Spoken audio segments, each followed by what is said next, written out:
Olá amigos investidores, estamos de volta para mais um vídeo e no vídeo de hoje a gente vai falar sobre o Fiagro FGAA da FG/A. O valor da cota dele está R$ 10,03. Nas últimas 52 semanas ele teve uma mínima de R$ 9,48 e uma máxima de R$ 10,22. E sim, meus amigos, o dividend yield você não está vendo errado não, são 16,45%. E lembrando que aqui é isento de imposto de renda, que é um dividendo muito top. E mesmo assim, eu gostaria de dizer para vocês que esse ainda é o sétimo dividend yield maior do setor dos fiagros. Ou seja, tem outros 6 que estão com dividend yield maior, mas entre eles tem, por exemplo, o Vigia, que está com um probleminha aí, né? Então você tem que analisar e ver se isso aí cabe para você, se vale a pena correr esse risco aqui. Mas sim, o dividend yield dele está muito top e ele é um dos fiagros que tem mais estabilidade na bolsa. Vamos mostrar isso aqui agora. A gente vê que a máxima dele foi alcançada no ano passado, em 8 de novembro, quando a maioria dos fundos imobiliários e fiagros começou a despencar. Ele ainda despencou, até demorou um pouco mais despencado que os outros, a maioria começou a despencar logo depois da eleição. Ele aqui ainda alcançou essa máxima antes de começar a despencar, ó. Aí despencou, foi para 9 e pouco, aí subiu de novo, aí caiu de vez,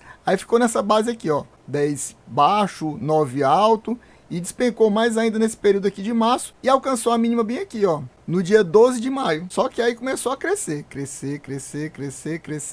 Lembrando que vários fundos imobiliários e fiagros também, mais ou menos no final de abril, começaram a se recuperar. Ele não, né? Você vê que ele alcançou a mínima ainda em maio. Mas fundos imobiliários e fiagros, principalmente fundo imobiliário de tijolo, começou a crescer já no final de abril. Aí você vê que ele começou a se recuperar exatamente com aquela possível queda da Selic que aconteceu só em agosto. Começou a se recuperar e alcançou, digamos, uma segunda máxima bem aqui, ó. Mais de um dia batendo 10,14. Recente agora em setembro, exatamente porque ele acabou de passar por uma emissão, também tem esse detalhe. E agora ele está nesse valor de R$ 10,03. Aqui a gente vê que o valor patrimonial da cota dele é R$ 9,52, que dá um P sobre VP de 1,05, ou seja, ele está 5% acima do valor patrimonial. Muita gente, como esse aqui é um fiagro, e fiagro praticamente todos são de papel, esse aqui é 100% papel, ou seja, não tem nada de tijolo, muita gente acha que pegar um fundo de papel acima de 1 é ruim, mas para fiagro é normal. Os fiagros bons, os fiagros que têm estabilidade, estão tudo acima de 1,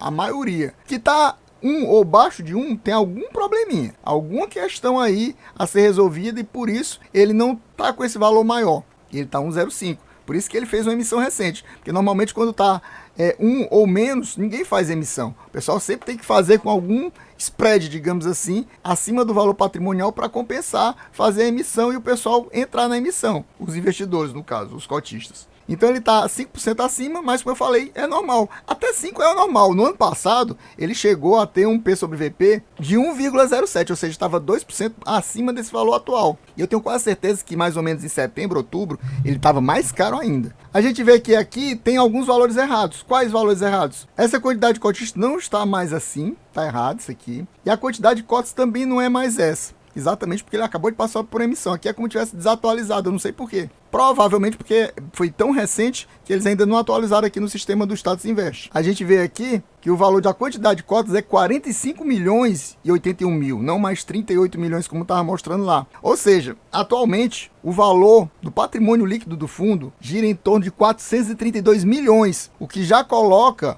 o FGA para mim de fiagro de porte médio, que eu chamo. Mais ou menos nessa faixa aí, entre 400 milhões até uns 800 milhões, eu considero fundo de porte médio. A partir de 900 milhões eu já considero fundo de porte grande, fiagro no caso. São só 3 que tem nessa faixa de 900 milhões ou mais. Na realidade, o Vigia já tem 900 milhões, mas ele tem umas dívidas e por isso ele é considerado, mostra o patrimônio líquido deles apenas de 800 e poucos milhões, exatamente porque ele tem umas alavancagens aí que reduz o valor do patrimônio líquido dele. O patrimônio bruto dele tem mais de 900 milhões, mas eu já considero o Vigia um fiagro grande. Aí tem o Vigia, tem o Rura que tem na faixa de 1 bilhão e tem o maior de todos que é o KNCA, que eu até fiz um vídeo recente e você pode dar uma procurada aqui no canal para ver esse vídeo do KNCA, que é o maior fiagro da bolsa atualmente, com mais de 2 bilhões de patrimônio líquido. Para continuar a história, então, eu considerava o FGAA, até antes dessa emissão, um fundo pequeno ainda. Nessa faixa abaixo de 400 milhões, eu considero um fundo fiagro pequeno, no caso. E agora o FGAA já se tornou um de porte médio, um fiagro de porte médio. A gente vê que o último rendimento distribuído por ele agora em setembro, ontem no caso, foi de 13 centavos, o que equivale a um dividend yield de 1,28, que é um dividend yield ok para Fiagro. Essa é mais ou menos a média dos Fiagros, essa faixa, 1,30. Eu sempre falo isso. Normalmente tem alguns que às vezes vem 1,20 no mês, mas no outro mês vem 1,40 e na média fica nessa faixa de 1,30. E o FGA é um dos que tem esse rendimento mais estável possível. A gente vai ver daqui a pouquinho no relatório, e a gente vai ver esse relatório recentíssimo, lançado nessa semana, que se refere aos pagamentos feitos agora em setembro. É o relatório de agosto, que se refere aos pagamentos feitos agora nesse mês de setembro, esse feito ontem no caso. A gente vê que no ano passado ele distribuiu apenas 9 centavos em fevereiro. Você vê que ele é um Fiagro que só começou a distribuir em fevereiro. Infelizmente, no relatório dele não diz quando foi que ele entrou na bolsa, mas a gente vai considerar que ele deve ter entrado mais ou menos em dezembro, novembro de 2021 e começou a distribuir em fevereiro. 9 centavos apenas, deve ter sido a primeira distribuição dele. Aí depois ele veio para março com 14 centavos, olha, 14, 15 centavos, depois 15 centavos e o maior dividendo distribuído em todos os tempos dele, 18 centavos em junho do ano passado, depois baixou para 15, 15, aí depois 14, 14, 16, 14, vindo agora para 2023, 14, 14, 13 em março, 14 em abril, 13 em maio, 14 em junho, 13 em julho, 13 em agosto e agora de novo 13 em setembro. Você vê que ele é bem estável. Ele não fica dando picos e caindo demais. Ele só deu, digamos, esses dois picos aqui, né? 18 e 16. O resto é 14, 15 e 13.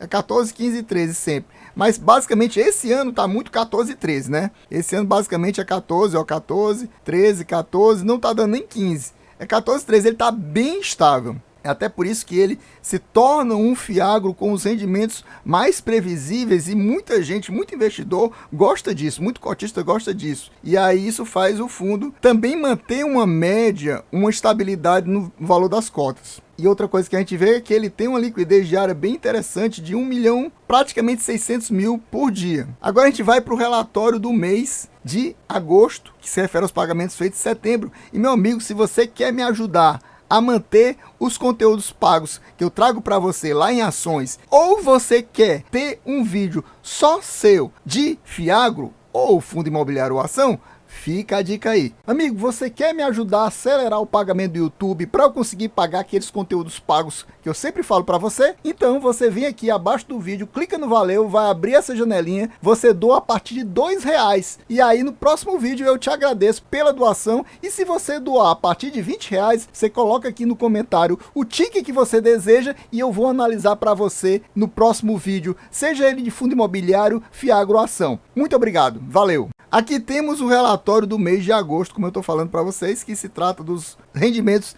distribuídos no mês de setembro, que foi distribuído ontem no caso. Aqui tem umas novidades do fundo, conclusão da terceira emissão de cotas com a captação de 107 milhões e desses 107 milhões já foi alocado em ativos-alvo 20,5 milhões já nos primeiros dias e a gente vai mostrar daqui a pouquinho no relatório em que foi investido esses 20 milhões e meio e ele ainda teve alocações táticas e diminuição da alavancagem de 24 milhões. Vamos aqui partir para os comentários do gestor. O primeiro comentário interessante é esse finalzinho aqui, ó. Entendemos que o macro local está mais favorável e deverá refletir uma melhora do mercado de crédito privado. Isso é importante. Isso é um movimento oposto ao que visualizamos no final do ano passado, quando indicamos que a persistência da Selic em patamares elevados aumentaria o risco de inadimplência. Selic alta, maior risco de inadimplência. Isso é ruim para o mercado de crédito, ou seja, no caso afeta os fundos, tanto fundo imobiliário quanto fundo Fiagro também. E é agora, com essa redução da Selic,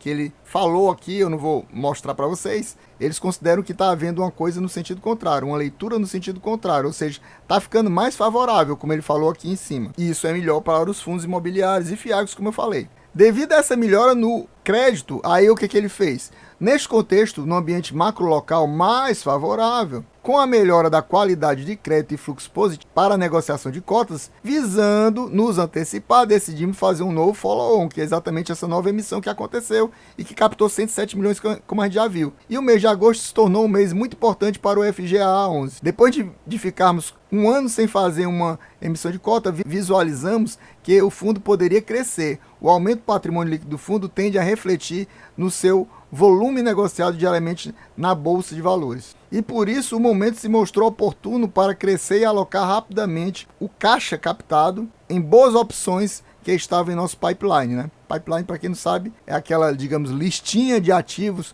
que o fundo estava de olho, querendo comprar, só que não tinha dinheiro. A captação total foi de 107.422.000 e a expectativa do time de gestão é concluir a alocação até o final do mês de outubro. Ou seja, ele quer alocar todo o capital que foi recebido até o final do mês de outubro. A gente já viu que ele já comprou 20 milhões e ele já fez uma desalavancagem, né? Digamos assim, pagou dívidas para poder diminuir a alavancagem dele. Então ainda sobrou dinheiro que ele vai investir até o final do mês de outubro. Ó, ele repete que já alocamos 20,5 milhões em ativos e tivemos uma redução de 14,8 milhões em redução de alavancagem e mais 10 milhões de alocação tática. Ó, tá aqui, tudo que ele fez já. Ou seja, ele já investiu cerca de 45 milhões do valor captado. Aqui a gente traz a DRE do fundo do mês de agosto. A gente vê que o total de receitas de juros foi de 4.897.000. Taxa de administração, 345 mil. Outras taxas, provavelmente aqui é taxa de performance. Você vê como a taxa de performance é pesada, porque ele tem uma taxa de performance de 10% do que excedeu o CDI. E esse fundo sempre vai exceder o CDI, porque ele trabalha com um spread aí de em torno de CDI mais 5%. Então ele sempre está ultrapassando o CDI. Então está aí 100 mil só de taxa de performance, provavelmente, apesar dele não dizer claramente, taxa de performance, né? A taxa de administração é 1,15%, que também é uma taxa mais alta que o normal, ou seja, ele tem duas taxas que não são muito agradáveis, digamos assim, mas o fundo ainda está fazendo uma boa gestão do patrimônio do fundo e ainda está conseguindo distribuir muito bem, como a gente viu, quase 17% ao ano de yield, isento de imposto de renda, ainda só lembrando esse detalhe. A gente vê que no final das contas, o resultado, ou seja, o lucro líquido, foi de 4.452.000 e ele distribuiu 4.495.000. Ou seja, ele usou 42 mil do que tinha em caixa. Para quem não sabe, quando você está entre parênteses aqui, contabilmente, ele está falando em valores que estão reduzindo o valor total aqui. Por isso que toda vez que tem um valor aqui entre parênteses está uma redução. Então aqui ele bota retido entre parênteses. Retido entre parênteses é que não teve retenção. Na realidade ele usou dinheiro que estava retido. E a gente vê que ele teve uma redução no valor que ele estava retido de 1.179.000 no semestre. Mas ainda tem retido em caixa 75 mil. É dessa forma que o fundo se mantém com essa estabilidade, fazendo essa variação de pagando 13, 14 centavos, 13, 14 centavos. Esse mês, por exemplo, ele não era nem para ter pago isso, era para ter pago menos. E olha que o fundo, basicamente, meus amigos, esse fundo é praticamente 100% atrelado ao CDI. Eu até me lembro que teve um comentário de uma pessoa dizendo assim: ah, você disse que achava que o fundo era quase todo CDI. Aí o cara disse assim, tenha certeza que ele é 100% CDI. Na realidade ele não é 100% CDI, ele tem um pouquinho de PCA, mas é quase nada. Mas a gente não dá para ter certeza, pessoal, do que se o fundo aplica tudo em CDI ou não. Só se eu fosse assim, um especialista nesse fundo aqui, soubesse os detalhes do fundo e não precisasse nem pensar. Porque como eu analiso muitos fiagros e fundos imobiliários, a gente não tem certeza qual é o percentual na carteira. Mas a gente sabe que a maioria dos fiagros é quase tudo 100% CDI. Mas tem alguns que tem PCA, tem alguns que tem LCI, tem alguns que tem até tijolo, quer dizer, só um que eu me lembre, mas então tem sempre essas subvariações, não dá para você memorizar, a gente coloca numa incerteza, digamos assim, mas quando a gente está mostrando no relatório, a gente mostra exatamente, a gente vai passar por isso e vai mostrar que ele é realmente praticamente 100% CDI. Tem alguns fundos que fazem até melhor, colocam aquele gráfico de pizza mostrando, é tanto por cento CDI, é tanto por cento CRA, CRI e tudo mais, e ele aqui não coloca, ele não faz isso. A gente vai olhar no portfólio dele que ele mostra, e aí nesse portfólio a gente consegue identificar esses detalhes. A gente vê também que ele já pagou um valor pro rata para quem fez a subscrição das cotas do FGA 13. Ele pagou 4 centavos pro rata dessa galera aí que tinha comprado o FGA 13. E aqui ele fala quais foram os recursos alocados, em quem ele alocou os recursos. Então ele colocou 15 milhões na Cibra Fértil. Aí ele vai falar um pouquinho da empresa, dizendo que ela tem um faturamento de 7,2 bilhões, tem um EBITDA de 432 milhões, que ela é considerada importante no mercado de fertilizantes brasileiros. E ele não falou aqui, mas ele fala depois que ela é controlada por duas empresas, uma americana e uma inglesa, ou seja, não é nem mais uma empresa brasileira 100%, porque ela é controlada por duas empresas fora do país, e a rentabilidade média aqui, CDI mais 5%. Aí vai mostrar quanto está a divisão dos percentuais nessas estratégias aqui do fundo. Basicamente a maioria da estratégia é essa de carrego de longo prazo, 42%. Aí tem a de 36%, que é a estratégia de giro. Tem a de alocação tática 5,2%. E ele ainda está com 16,5%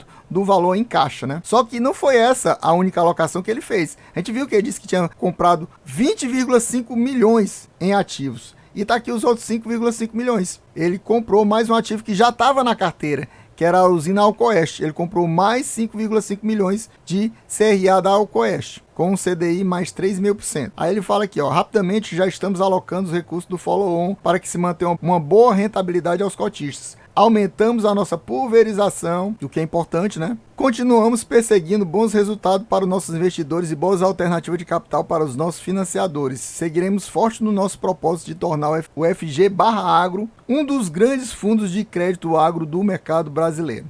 E aqui, pessoal, a gente vê toda a carteira do fundo. A gente vê que praticamente tudo é CRA, mas ele não está 100% CRA, ó. Essa Cibra é um CRI. A gente vê aqui o percentual da carteira aqui do lado, ó, que está atrelado esse ativo do fundo. Quantos milhões aqui do lado. O que eu não gostei é que ele não coloca, por exemplo, o que é essa alocação tática, ele só coloca alocação tática e diz o valor. E não coloca essa aplicação de caixa. Está aplicado em quê? A gente não sabe se é Selic, se é CDB, o que é, quanto é o percentual. É chato isso. E também a alocação tática a gente não sabe em que está. E também faltou ele colocar aqui o valor total, né? A soma total, para a gente só para ter a confirmação, que a gente já sabe que é 432 milhões, mas aqui não diz de jeito nenhum, no relatório, em parte nenhuma, quanto é o valor. Eu tive que fazer as contas aqui.